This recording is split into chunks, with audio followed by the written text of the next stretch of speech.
Many who watched the presidential debate or woke up to see highlights this morning had a lot to talk about after, including one political expert from Detroit who says this could be a sign of more to come. Have you ever seen a debate quite like this?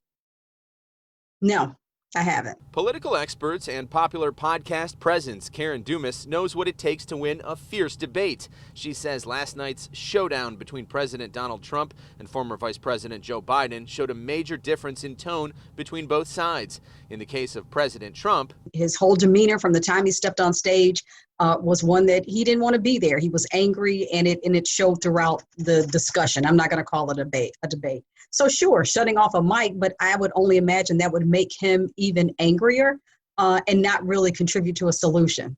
Listen, you agreed with her. And she says strategy often involves delivering a performance for those who support you. That's part of his appeal to them. You know, the whole brute, bully, reckless and random approach. I think his unwillingness to distance himself from white supremacists last night. In the case of Vice President Biden, Dumas says there was a strategy to show empathy that also served his base. I think he stuck to his agenda and his plan as much as possible. You could tell he was getting a little flustered at times, understandably, but for the most part, he, remained amazingly calm.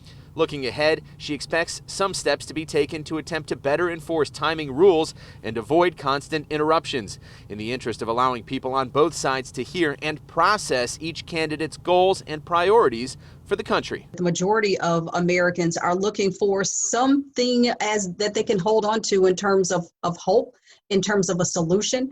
We are still in the middle of a pandemic. We have economic, healthcare, educational issues that continue to loom. Also, Dumas says she expects the debate between vice presidential candidates, Senator Kamala Harris and Vice President Mike Pence, to be more civilized and also to better illustrate some of the differences between the candidates. Simon Shakett, 7 Action News.